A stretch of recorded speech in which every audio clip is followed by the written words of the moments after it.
Bonjour les amis, pour notre 6e jour de la Genèse, évidemment au chapitre 1, les versets 24 à 31.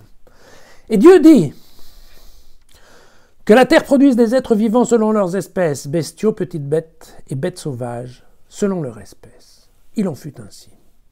Dieu fit les bêtes sauvages selon leur espèce, les bestiaux selon leur espèce, et toutes les petites bêtes du sol selon leur espèce. Et Dieu vit que cela était bon. Puis Dieu dit, faisons l'homme à notre image, selon notre ressemblance, et qu'il soumette les poissons de la mer, les oiseaux du ciel, les bestiaux, toute la terre, et toutes les petites bêtes qui remuent sur la terre. Dieu créa donc l'homme à son image, à l'image de Dieu il le créa. Mâle et femelle, il les créa. Dieu les bénit, et Dieu leur dit, soyez féconds et prolifiques, remplissez la terre et dominez-la, soumettez les poissons de la mer, les oiseaux du ciel et toute bête qui remue sur la terre. Puis Dieu dit, voici, je vous donne toute herbe qui porte sa semence sur toute la surface de la terre et tout arbre dont le fruit porte sa semence, ce sera votre nourriture. À toute bête de la terre, à tout oiseau du ciel, à tout ce qui remue sur la terre et qui a souffle de vie, je donne pour nourriture toute herbe mûrissante. Et il en fut ainsi. Dieu vit tout ce qu'il avait fait. Voilà. C'était très bon. Il y eut un soir, il y eut un matin, le 6e jour. Voilà. Donc là, on arrive à la partie sérieuse, puisque Dieu va peupler la terre. La terre sèche. D'accord ? Et donc, vous vous souvenez bien qu'au 3e jour, il avait fait deux choses. Il avait, d'une part, tiré l'eau des océans et dégagé la terre ferme, et en plus, dès que la terre ferme a été au jour, eh bien, la verdure s'est mise à pousser. Et vous vous souvenez qu'il avait déjà dit qu'il y avait d'un côté les herbes, de l'autre côté les plantes qui portent leurs semences, c'est-à-dire les céréales, et puis les arbres fruitiers. Voilà. Et donc, aujourd'hui, dans ce 6e jour, il y a également deux créations. La première, bien évidemment, ça va être le monde animal. Et là encore, Dieu va fixer quelles sont les espèces. Il va bien dire, il y a d'une part, globalement, les bestiaux, les animaux, les bêtes sauvages, et puis les petites bêtes du sol, selon leurs espèces. Voilà. Et donc, exactement comme le parallèle avec la végétation, on a bien des animaux qui ont des espèces qui correspondent globalement. Et puis il y a l'homme, voilà, il y a l'homme. Alors il y a cette première expression qui est l'homme à notre image. Alors bon, il n'y a que dans le cas de l'homme qu'il a parlé de ça. Et évidemment, on ne sait pas trop ce que ça veut dire, parce qu'un homme à l'image de Dieu, mais ensuite c'est homme ou femme. Il faudrait choisir. Dieu aurait-il une tête d'homme? Rien n'est moins sûr. Dans les textes anciens de Mésopotamie, c'est vrai que le Dieu il habitait une statue, en fait, et la statue, et le roi, en fait, était l'image de Dieu pour les hommes.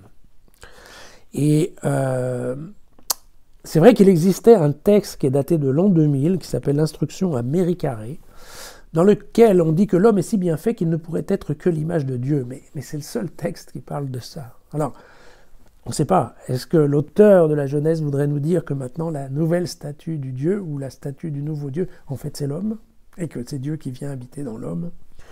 Vous voyez que là, on nage un peu. Ce qui est certain, c'est qu'effectivement, Dieu lui donne beaucoup de pouvoir à cet homme, puisqu'il lui dit ouvertement qu'il a l'ordre de dominer la terre et de la remplir, de se multiplier, de dominer tous les animaux. Donc Dieu délègue à l'homme, d'une part, le pouvoir sur les animaux, et également la capacité ou la volonté de se reproduire, la fécondité. D'accord ? C'est intéressant parce que dès le départ, en fait, Dieu veut que l'homme gouverne le monde animal. On a presque même l'impression que c'est la fonction.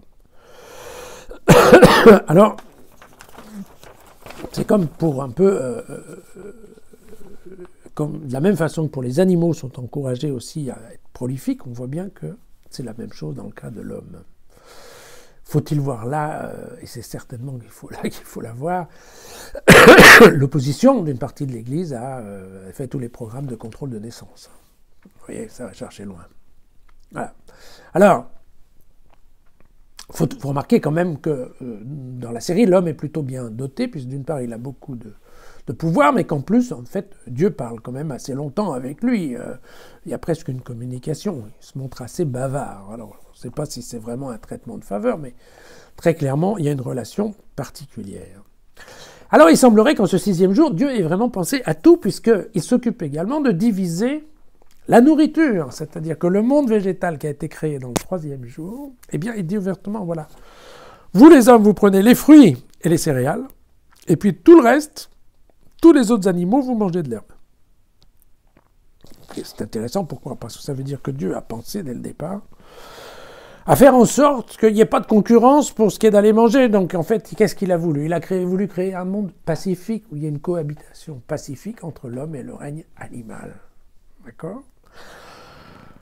Cohabitation pacifique renforcée par le fait que, je ne sais pas si vous avez remarqué, mais ici, l'homme de Genèse 1 est végétarien.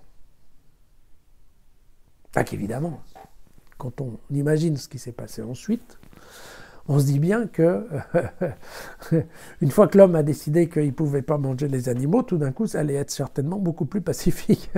On pense aux chasseurs, enfin bref, chasseurs, pêcheurs et autres.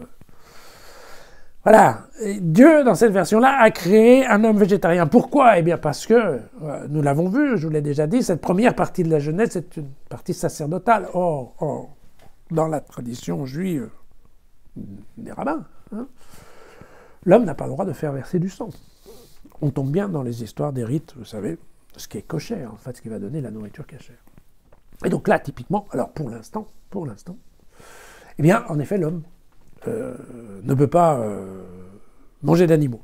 Ça va changer dans le temps. Pourquoi? Parce qu'il va y avoir l'histoire des sacrifices. Et donc, si on veut qu'il y ait des histoires de sacrifices, il va bien falloir qu'à la fin, en effet, l'homme mange de l'animal. Mais vous voyez, c'est déjà dans une deuxième étape. Dans la première étape, l'homme est vegan, comme on dirait ici. Voilà. Une journée bien chargée, comme vous pouvez le voir. Et c'est amusant, puisque vous voyez que le texte le dit bien. Voilà, c'était très bon. Ce qui signifie qu'à la fin du 6e jour, en tout cas, Dieu est très content de sa création. À demain.